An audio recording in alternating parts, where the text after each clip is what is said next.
What is up, YouTube? Welcome back to the BustinVols Podcast. My name is Bryson Hardy. It's good to have you guys back.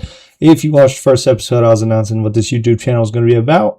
And today I want to talk about some quarterback play and quarterback decisions in Knoxville, along with some new leaked jerseys, apparently. I've seen all over Twitter, if you follow the Vols on Twitter, or if you follow accounts that also do these things that I'm trying to be able to do. They have posted it everywhere, and I want to get y'all's opinion. I'm going to give my opinion on it as well. But starting out, I want to give my opinion on the quarterback decisions we have to make, or the coaching staff has to make, and who's going to be the starting quarterback going into this 2026-2077 season, depending on who they like and who's in the lead. I know through all of spring training and, the spring game that they said Brandon Fazion has been a lead. He's had the lead through the, so far during their decision making. And I personally agree. I don't know what you guys have seen, but I tracked Fazion through high school to the best of my ability from what I've seen. No, I did not go to any games. I kept up with it on Twitter. I kept up with some of his clips. I watched YouTube highlights, things of that nature. And he is a freak athlete. This dude is the real deal, 100% across the board. He's going to ball out. The experience side of things may be a little different for him, but in my opinion, I think that he's going to be our starter going into this season. Do I love George McIntyre? I do. I do love George McIntyre. I do love everything that I think he could accomplish. I just think on the athletic side of things that this Fazion kid is the real deal. He is, let's see here, we got him listed at 6'4", 215 pounds, can get out the pocket, dual threat quarterback, has a great, strong arm that he has no issue getting the ball downfield, but at the same time, if the pocket collapses, he has no issue getting down the field with his legs either. The problem with McIntyre, though, and this is where I feel bad, I think that a lot of guys, they talk about his weight, and especially people that do this like me, and he's got this gluten thing or an autoimmune disease of some nature, and I don't want to touch on that too much. That's none of my business, but he's 6'6", 200 pounds. He's a replica of Nico. He's Nico 2.0. Nico was very good in the pocket. Nico is kind of a slander to me now. I do not like talking about him, but I compare him to Nico.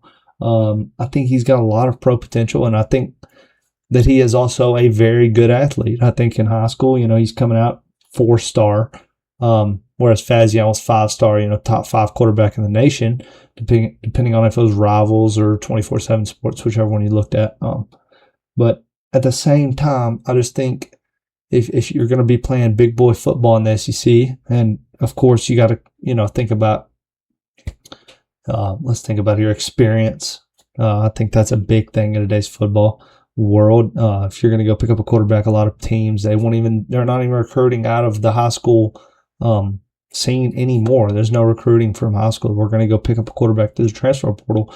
And at this day and age, I think that's a good decision to be making, because who would you rather pay? Would you rather pay a 17, 18-year-old kid out of high school with zero college experience, or go pick up a big-time recruit out of the transfer portal, a 21-year-old man that's going to ball out and have some experience? I think that's where the NIL and this transfer portal thing kind of comes into play. But then again, that's another topic with NIL and transfer portal. But I do think that with the situation we've been put in and how we weren't able to get a quarterback through the transfer portal, I think that Fazion's going to be our guy.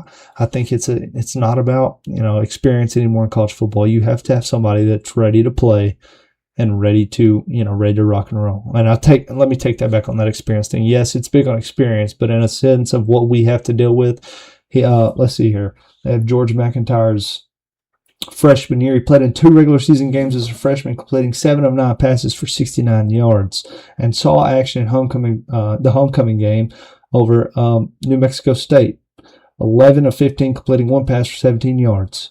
So I think that it's just very as tough. He didn't see a lot of action hiding behind Joey Aguilar there. I think he got a lot of experience from that. Joey Aguilar has been a 5-year quarterback, 4-year quarterback in college football.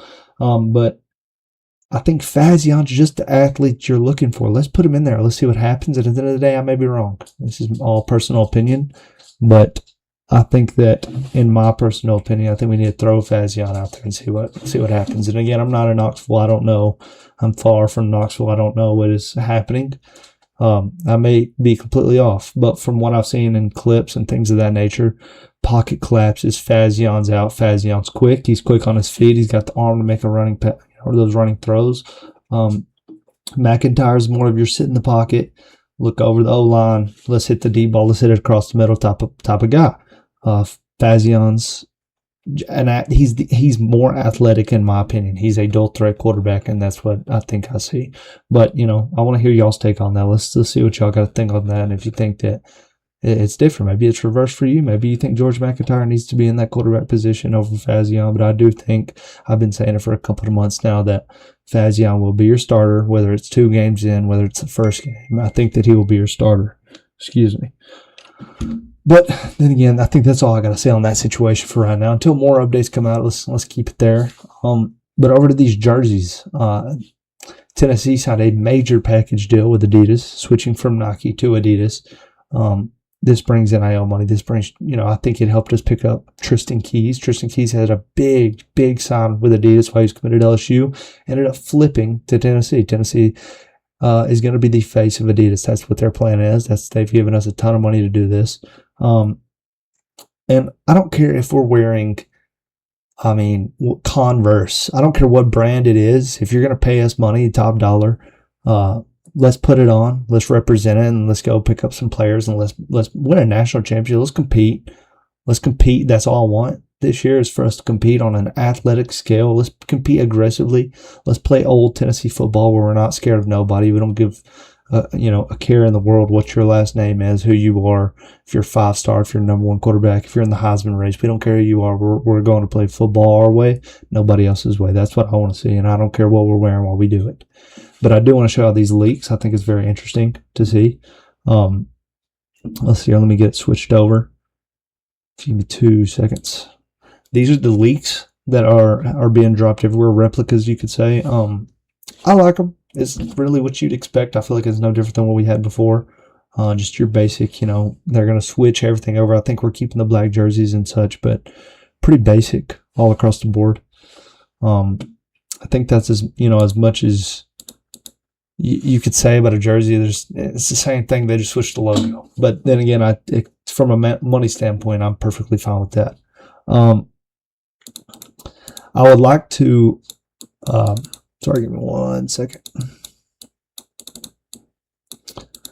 I would like to also talk about a second channel, and this is completely off topic here. I'm just trying to fill y'all in on all the things that we got coming. Sunday, we have buddy of mine's going to come over here. We're going to do the first podcast video on this channel where we're going to, not just me talking to the camera. He's going to come over. We're going to talk about some things and what we think this program is going to be about. Recruits, things of that nature, what his opinion is on it, what my opinion is. We're just going to have a civil conversation about it. He's a big Tennessee fan. So we're going to see how that goes. And then I started another channel called the Big SEC. It's going to be us 4 guys. Couple Oregon fan, couple Tennessee fans. We're going to talk about things bigger than just Tennessee program. If you're more interested in that, we're going to talk about things all across the board, whether it's, the Big Ten, SEC, whatever conference you can think of. That's what we're going to talk about on that given week. I think we'll do more of the live watches over there and going live and reacting to games, reacting to after games, Heisman races, recruits, NIL package, coaches getting fired, all the things you can think of, not just what I have here on this channel and talking about the Tennessee program. So, I thought I'd fill y'all in on that. We'll be posting a video on there. I'm not sure when. I think I'll be doing this channel for a couple weeks before we get posted on there, but as soon as we can get a video up on there, I'll let you guys know. I appreciate all of you guys. Hit the notification bell, hit subscribe, hit the like, and keep tuning in. Go Big Orange. Appreciate you guys.